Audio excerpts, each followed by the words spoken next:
The emergency signal came from the edge of known space. It was weak and filled with static, but the message was clear enough. The Cathara were dying. Ambassador Seo Min-jun sat in the human section of the massive Galactic Council chamber. Around him, representatives from dozens of species filled their seats. The chamber buzzed with conversation in 100 different languages.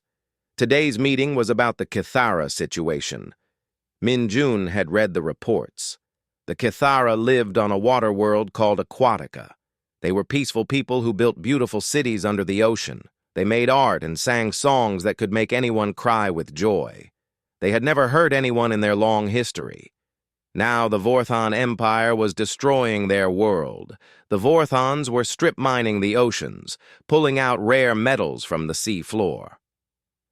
Their massive machines poisoned the water and crushed the Cathara cities. Millions of the gentle sea people were already dead. The council speaker, a tall being with blue skin, called for order. We gather today to discuss the situation on Aquatica. Elder Titlesinger of the Cathara will address us first. A small figure moved to the center of the chamber. Elder Titlesinger looked like a mix between a human and a dolphin.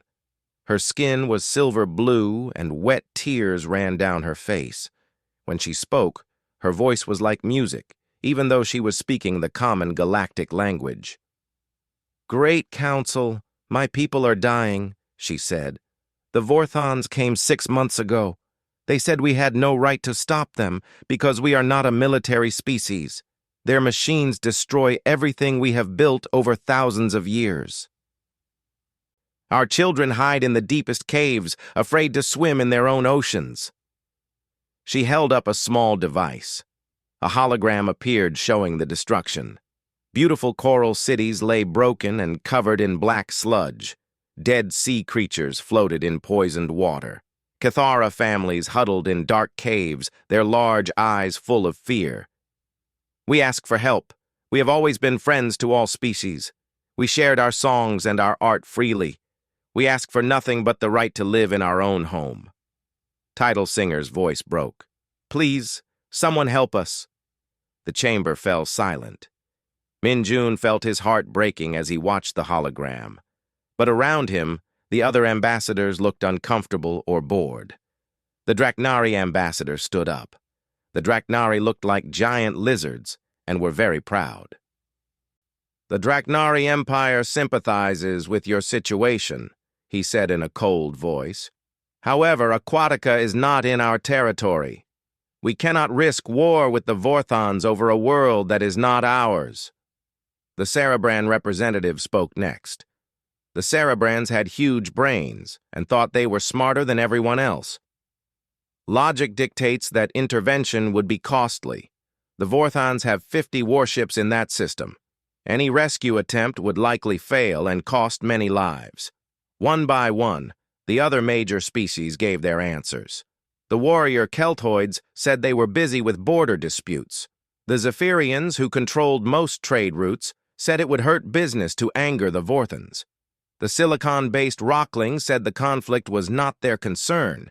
Each excuse felt like a punch to Min-jun's stomach. He looked at Elder Titlesinger, who stood in the center of the chamber as each species turned their backs on her people. Her shoulders shook as she tried not to cry. Finally, the council speaker called for a vote. "All in favor of military intervention to help the Cathara?" Min-jun stood up. His voice rang out in the huge chamber. "The Earth Federation votes yes." A few species chuckled. The Draknari ambassador actually laughed out loud. "The humans! You have been part of this council for only 5 years. Your entire military is smaller than a single Vorthon battle group. Size does not matter when people need help," Min-jun replied firmly. The speaker continued the vote. "All opposed to intervention?" Every other species voted no. The final count was displayed on the chamber's main screen. For intervention, 1. Against, 47. Abstaining, 12. "The motion fails," the speaker announced. "The council will monitor the situation and provide humanitarian aid where possible." The other ambassadors began filing out, already talking about lunch plans and trade agreements. Min-jun watched them leave, feeling sick. Monitor the situation meant they would do nothing while the Cathara died. Elder Tidal Singer stood alone in the center of the chamber, tears flowing freely now. Min-jun walked down to her. She looked up at him with hope in her large, dark eyes. "You voted for us," she whispered, "even when no one else would." "The vote failed," Min-jun said gently, "but that does not mean we will abandon you." "What do you mean?" Tidal Singer asked. Min-jun took a deep breath. He was about to make a promise he hoped his government could keep. "If the Council will not help, then humanity will help alone. We may be small, but we keep our promises." For the first time since entering the chamber, Elder Tidal Singer smiled. It was like watching the sun rise over a calm ocean. "You would do that? For strangers?" "You are not strangers," Min-jun said. "You are people who need help. That is enough." As they left the chamber together, Min-jun was already thinking about the message he would send to Earth. It would be the most important message of his career. The Council has failed. The Cathara need us. What are our orders? He knew what the answer would be. Humanity had never been good at walking away from people in trouble. It was going to get them into a war they could not win. But some things were worth fighting for, even when the odds were impossible. The emergency session of the Earth Defense Council lasted 18 hours. Admiral Park Jin-woo sat at the head of the long table, reading Ambassador Min-jun's report for the third time. Around the table, military leaders from every nation on Earth argued about what to do. "It's suicide," General Roberts said, shaking his head. "We have 12 ships. The Vorthons have 50 in that system alone, and hundreds more they can call for backup." "So we should just let innocent people die?" asked Admiral Chen Li-ming from the Pacific Fleet. "That's not what we stand for."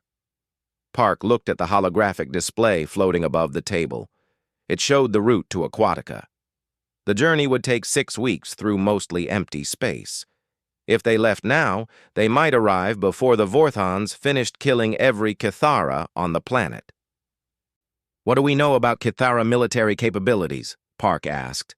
Colonel Kim Sang-hee, the intelligence officer, pulled up another display. "They have no military at all, sir. They are completely peaceful. No weapons, no shields, no armor.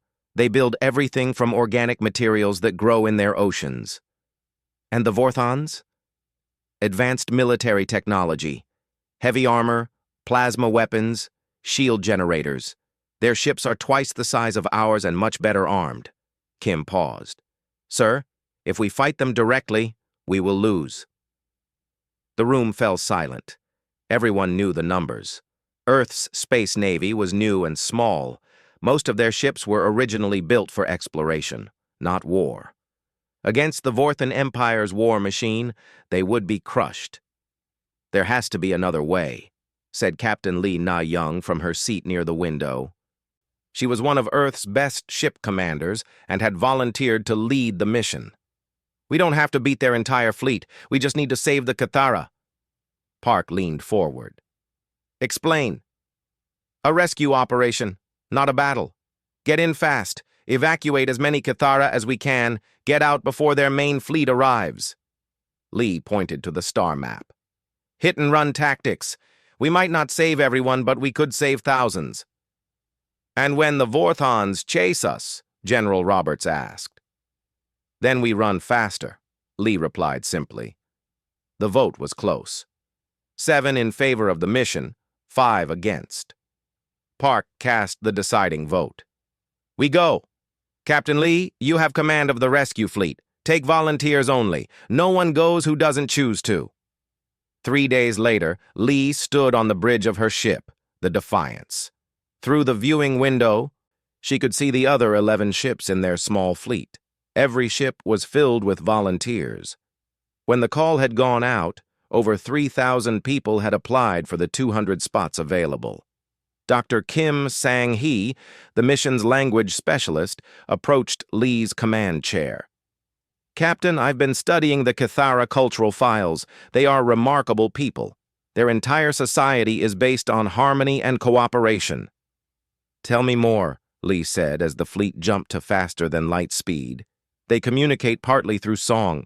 Their cities are living things that grow in the ocean depths. They have never had war because they never needed it. Everyone shares everything freely. Kim smiled. They sound like what we hope humanity might become someday. Engineer Park So-yeon looked up from her console. Ma'am, we're getting reports from Aquatica. The situation is getting worse. The Vorthons are moving deeper into the oceans. They're destroying the deepest cities now. Lee felt anger burn in her chest. The Vorthons were hunting down civilians who had no way to fight back. How long until we arrive? 5 weeks and 2 days, the navigator replied. Too long, Lee muttered. She opened a channel to the entire fleet. All ships, this is Captain Lee. I want maximum speed to Aquatica. Push the engines past safety limits if you have to. Every day we're late, more Cathara die. The journey felt endless. Every day brought new reports from Aquatica. Whole cities destroyed, families separated, thousands dead from poisoned water. The crew of the Defiance worked around the clock, checking weapons, planning rescue routes, learning what they could about the ocean world they had never seen. Dr. Kim spent most of her time listening to Cathara music that Elder Tidal Singer had shared. It's beautiful, she told Lee one evening. Their songs can actually affect emotions. When they sing together, they can make people feel hope, or calm, or courage. Useful skill, Lee said. We'll need all the courage we can get. When they finally arrived at the edge of the Aquatica system, the sight that greeted them was horrible. The beautiful blue-green world was covered in dark clouds. Massive Vorthon mining ships floated in orbit, connected to the planet by thick cables that carried stolen resources to space. 53 enemy ships, the scanner operator reported, all heavily armed. Lee studied the tactical display. The Vorthans had spread their ships around the planet. There was no way to approach without being seen. Open a secret channel to the surface. Let's see if any Cathara are still alive down there. The reply came quickly. Elder Tidal Singer's voice was weak but filled with joy. Humans? You came? But how? There are so many Vorthan ships. We promised we would help, Lee replied. Where are your people hiding? Deep caves on the night side of the planet. But the Vorthons have found most of them. Maybe 50,000 of us left from 20 million. Tidal Singer's voice broke. They use our people as bait to find the hidden caves. Lee's hands clenched into fists. Using civilians as bait was against every rule of war. We're coming to get you. Be ready to move fast when we arrive. As she closed the channel, her first officer approached. Captain, we've been spotted. Vorthan ships are moving to surround us. Through the viewing window, Lee could see the enemy ships changing position. They moved like hunters circling prey. Soon there would be no escape route. All ships, prepare for battle, Lee announced to the fleet. We came here to save innocent people. We're not leaving without them. The first Vorthon ship fired, sending bright plasma bolts across space. Lee gripped her command chair as the Defiance shook from near misses. Around her, the crew worked frantically to return fire while dodging the enemy attacks. The battle for Aquatica had begun. 12 human ships against 53 Vorthon warships.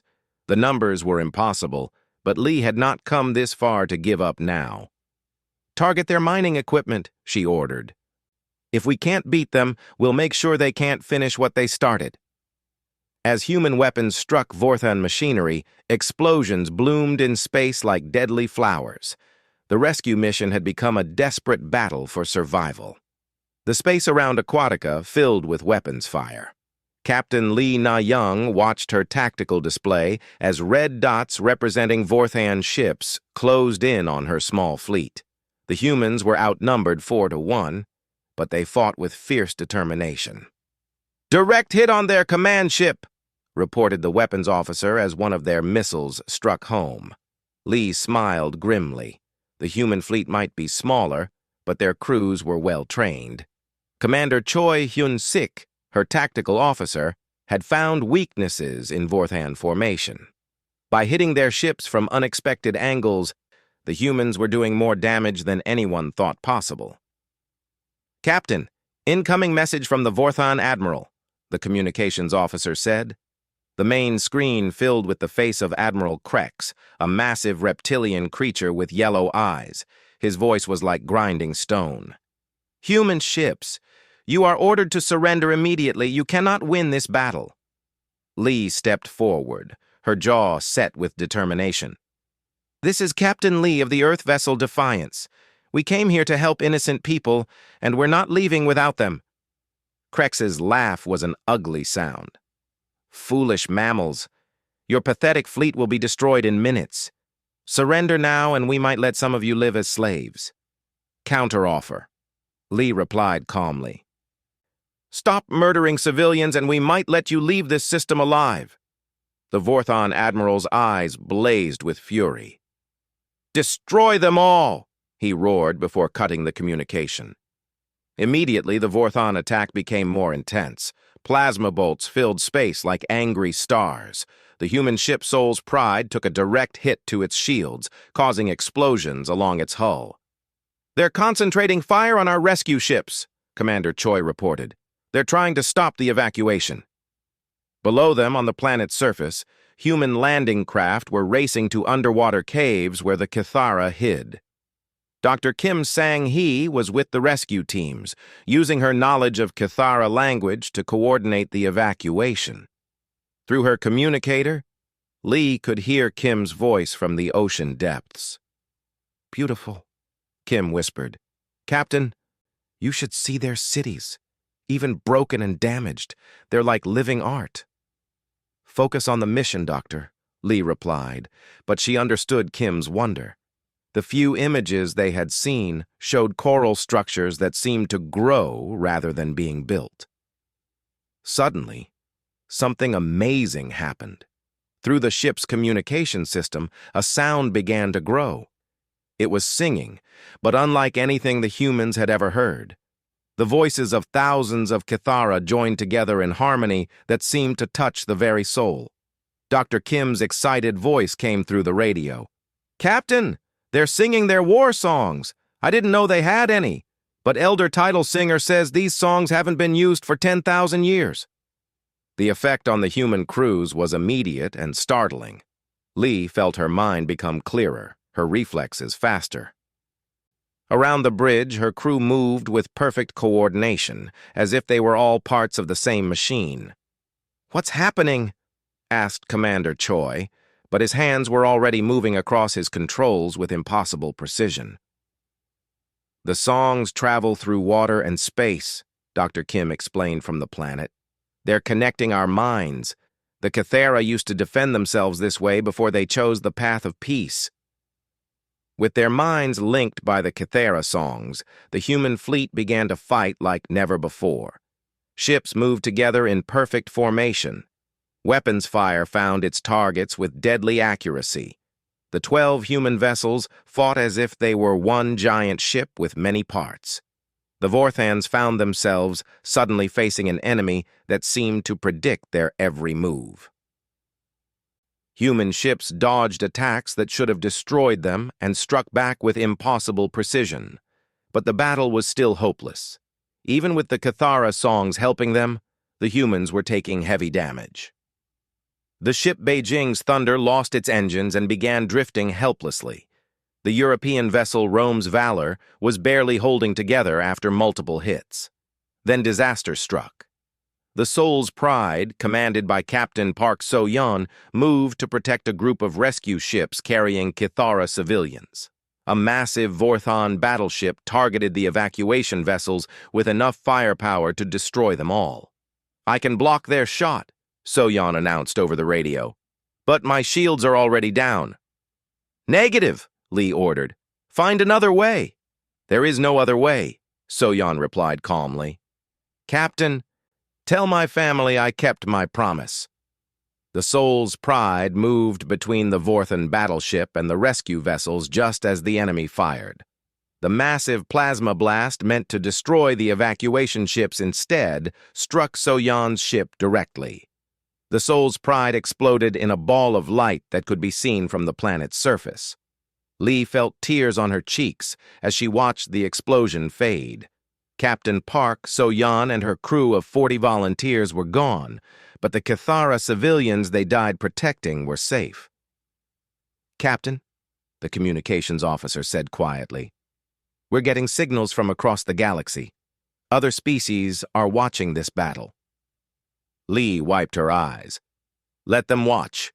Let them see what happens when someone actually tries to help." The battle continued, but something was changing on the planet below. Dr. Kim's voice came through the radio, filled with excitement and wonder. "Captain, there's a young Cathara here named Depth Singer. She says there are ancient defense systems hidden in the deepest ocean trenches, technology from before they became peaceful." "Can we use it?" Lee asked as another enemy missile exploded near the Defiance. "She's trying to wake it up now. The systems have been sleeping for thousands of years, but she thinks the war songs might activate them." On the tactical display, Lee watched as new contacts began appearing near the planet. They rose from the ocean depths like awakening giants. Ancient Cathara defense platforms, covered in 10,000 years of coral growth, began to power up for the first time since their builders chose peace over war. Admiral Krex's voice filled the communication channel, but now he sounded worried instead of angry. "What are those energy readings? What are you activating down there?" Lee smiled as she watched the ancient weapons systems come online. "Apparently, Admiral, you picked the wrong planet to bully."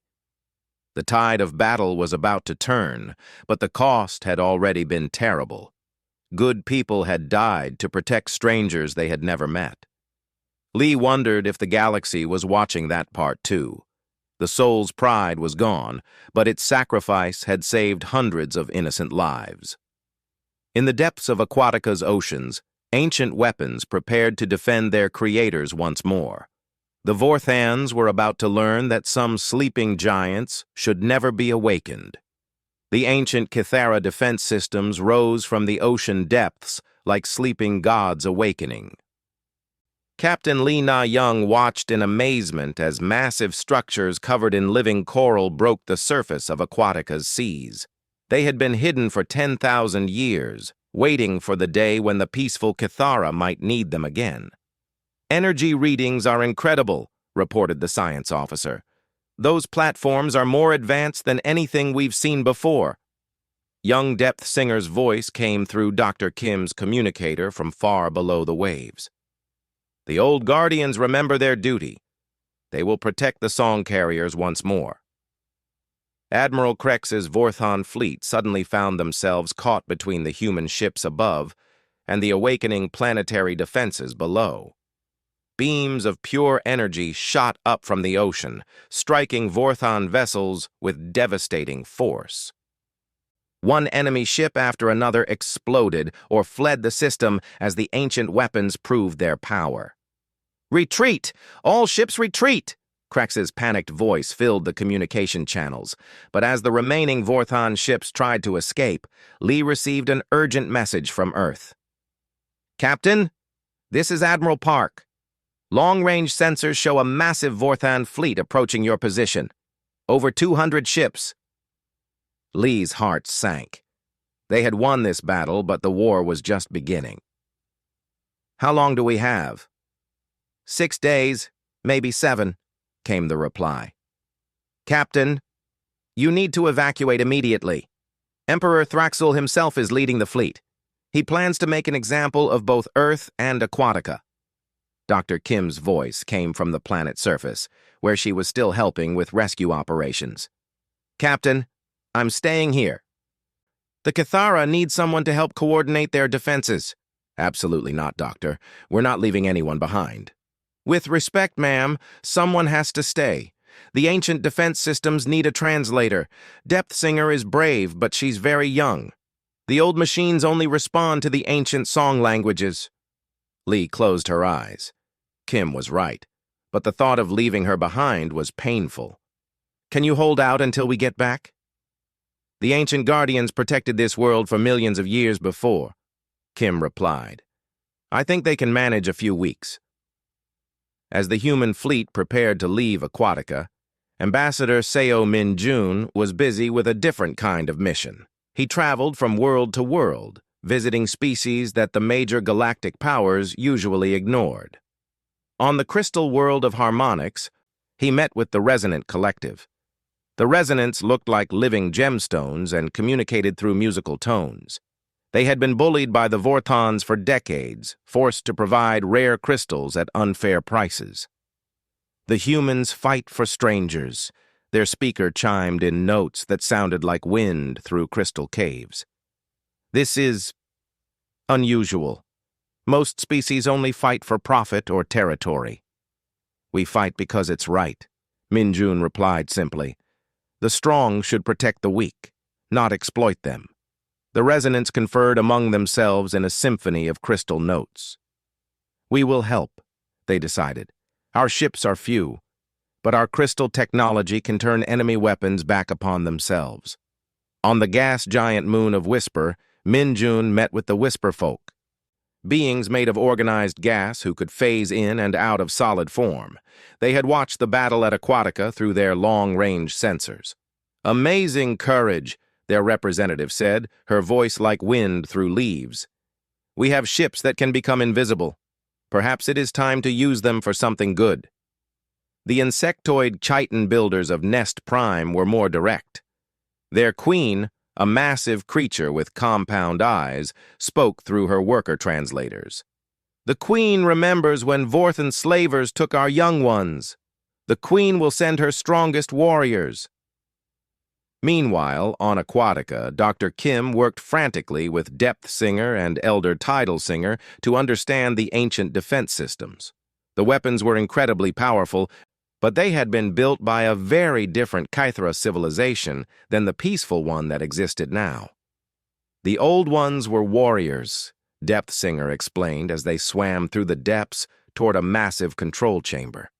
Before the Great Peace, we fought terrible wars among ourselves and with invaders from space. The control room was a wonder of biotechnology. Living computers made of coral and sea plants responded to Kythera songs, displaying information in patterns of bioluminescent light. Kim worked with Depth Singer to translate the ancient commands. The system is designed to work with Kythera war fleets, Kim realized. But those ships were destroyed thousands of years ago when your people chose peace. Can we build new ones? Asked Elder Tidal Singer. Kim studied the displays. Maybe. The manufacturing systems are still intact, but they need raw materials and time, lots of time. Above them, Aquatica's moons showed the approaching Vorthon armada. Emperor Thrakzul's fleet was vast beyond imagination. 300 heavy battleships supported by thousands of smaller vessels and troop transports. The Emperor himself stood on the bridge of his flagship, the Destroyer of Worlds. He was massive even for a Vorthon, with scales black as space and eyes like burning stars. His voice shook the ship when he spoke. The mammals think they can defy the Empire. The fish people think ancient toys can save them. They will learn the price of resistance. Back on Earth, Captain Young Min Ho was gathering every ship that could fly. Cargo vessels, exploration ships, even civilian transports were being equipped with whatever weapons could be found. It wasn't much of a fleet, but it was what they had. Sir, his communications officer reported, we're receiving messages from dozens of species, small ones mostly, but they all want to help. Young looked at the star charts showing ships converging on Aquatica from across the galaxy. Most were tiny compared to Vorthon warships, but there were many of them. How many total? Hard to say, sir. Maybe 300 ships from 50 different species. None of the major powers, but everyone else seems to be coming. Young smiled. The Galactic Council's major species had refused to help, but the little peoples of the galaxy were answering humanity's call. Set course for Aquatica. It's going to be the fight of our lives. On worlds across the galaxy, ordinary citizens watched news reports of the gathering fleets. On Draknar Prime, young reptilian pilots argued with their commanders. On Cerebra, logical minds calculated the moral cost of inaction. Even on warlike Kelthos, warriors questioned orders to stay neutral. The battle for Aquatica was becoming something larger. It was becoming a choice between the old way of thinking, where might made right, and a new way where species helped each other simply because it was good. Dr. Kim, working in the depths of an alien ocean, sent one last message to Captain Lee. The ancient systems are ready. Whatever happens, we'll make them pay for every inch. In 6 days, the largest fleet ever assembled would clash in the space around a small water world. The outcome would decide whether the galaxy remained a place where the strong bullied the weak or became something better. Elder Tidal Singer sang softly as she prepared her people for war. Her song spoke of courage, friendship, and the hope that somewhere among the stars there were still those who would fight for what was right. Emperor Thraxul's massive fleet dropped out of faster-than-light travel at the edge of the Aquatica system. 300 Vorthon warships spread across space like a dark cloud, their weapons charged and ready for destruction. On the bridge of his flagship, Thraxul studied the tactical displays with satisfaction. Surrounding the blue-green world below was a ragtag collection of ships from dozens of species. Humans, resonants, chitin builders, whisper folk, and many others he barely recognized. Their fleet looked like a collection of toys compared to his mighty armada. Pathetic, he rumbled. Open communications to all enemy ships. His image appeared on screens throughout the Allied fleet. Captain Lee Na-young, back in command of the human forces, watched from the bridge of the Defiance as the massive Vorthon Emperor delivered his ultimatum. I am Emperor Thraxul of the Vorthon Empire. You have interfered with imperial business for the last time. Surrender immediately and we will make your deaths quick. Resist, and we will destroy every ship, every world, every trace that any of your species ever existed. Lee stood up slowly, her face calm despite the impossible odds. Around her, officers from a dozen different species worked together at their stations. This is Admiral Lee Na-young of the Galactic Defense Alliance. We stand with our friends, the Cathara. If you want them, you'll have to go through us. Thraxul's laughter boomed across space. 300 ships. You have perhaps 60 useful vessels and a collection of civilian craft. Your courage is admirable, but pointless. Numbers aren't everything, Lee replied. We learned that from the Cathara. As if summoned by her words, a sound began to fill the communication channels. It started softly, then grew stronger. Across the galaxy, every Kithara was singing. Not just those on Aquatica, but Kithara living on other worlds, in space stations, on distant colonies. Millions of voices joined in harmony. The effect was immediate and stunning. The song reached every species in the Allied fleet, touching their hearts and minds. Resonant crystals began to glow in sympathy. Whisper folk ships became perfectly invisible. Chitin builder armor grew stronger. Human crews found themselves moving with impossible coordination. But the song did something else too. It traveled through space itself, reaching other worlds, other species. On Draknar Prime, young pilot Zorax heard the music and felt his warrior's heart respond to its call for justice. He looked at his squadron commander and made a choice. Permission to launch, sir. Denied. We are ordered to remain neutral. Zorax smiled, showing his sharp teeth. I formally resign from the Imperial Navy. He ran for his fighter before anyone could stop him. Across the galaxy, the same scene played out on world after world. On Cerebra, Dr. Vex calculated that the moral cost of inaction outweighed the political risks. She stole a research ship and headed for Aquatica. On Kelthos, an entire battle group of warriors decided their honor demanded they join the fight. Back at the battle, Emperor Thraxzul was losing patience. "Enough of this noise! All ships, attack formation! Destroy them all!" The Vorthon fleet moved forward like a wall of death. Their weapons fired in perfect coordination, sending thousands of energy bolts toward the Allied ships. It should have been a massacre. Instead, something miraculous happened. The Allied fleet moved like a living thing, each ship knowing exactly where to be. Resonant vessels turned Vorthon weapons back on themselves. Whisperfolk ships appeared from nowhere to strike and vanish. Chitin builder craft absorbed damage that should have destroyed them and kept fighting. In the depths of Aquatica's oceans, Dr. Kim worked with Depth Singer at the ancient controls. "Now!" Kim shouted. "Hit them now!" The planet itself joined the battle. Massive energy beams shot up from the ocean depths, striking Vorthon ships with the power of ancient stars. The sea began to bubble and churn as defensive systems that had slept for millennia awakened to protect their creators. Emperor Thraxzul watched in shock as his seemingly unstoppable fleet began to take heavy losses. "Impossible! How are they doing this?" His tactical officer, a smaller Vorthon named Krex, studied the sensor readings.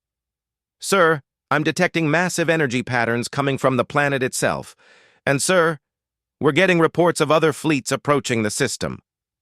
On the main display, new ships began appearing. Draknari fighters led by the rebellious Zorax. Cerebran research vessels equipped with experimental weapons. A full Keltoid battle group that had decided honor was more important than orders.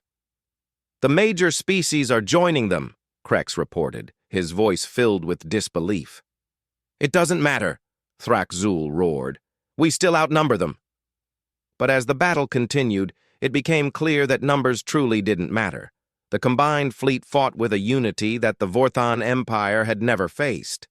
Species that had never met before worked together perfectly, guided by the Kithara songs that connected all their minds. Young Zorax, flying his stolen fighter, found himself in formation with human pilots he had never seen before. Their leader, a woman named Park Jimin, spoke to him through the communication link. "Stay close, rookie. We'll keep you alive." "I am Zorax of the Draknari. I do not need protection." Jimin's laughter was warm. "Everyone needs friends, Zorax. That's what we're fighting for." As Vorthon ships began to retreat or surrender, Emperor Thraxzul made one last desperate attempt. He turned his flagship toward Aquatica itself. "If I cannot have this world, then no one can. Prepare the planet-killer weapon." Admiral Lee saw the massive ship changing course. "All ships, stop that flagship. They're targeting the planet." Every available ship converged on the destroyer of worlds. Human, Kithara, Resonant, Chitin Builder, Whisperfolk, Draknari, Cerebran, and Keltoid vessels all fired at once. The combined attack overwhelmed the flagship's shields and sent it spinning out of control. Emperor Thraxzul's last transmission was filled with fury and disbelief. "This cannot be. The Empire is eternal. We are the strongest." "You were never strong," Admiral Lee replied calmly. "You were just bullies. And bullies always fall when good people stand together."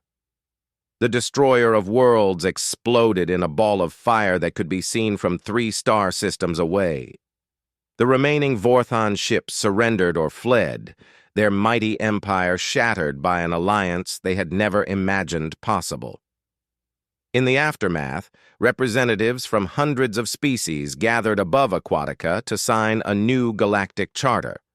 The old Council of Major Powers was dissolved, replaced by an alliance where every species, no matter how small, had an equal voice. Ambassador Seo Min-jun stood with Elder Titlesinger as they watched ships from across the galaxy working together to repair the damage to Aquatica. Kithara civilians, who had hidden in dark caves for months, were finally swimming free in their own oceans again.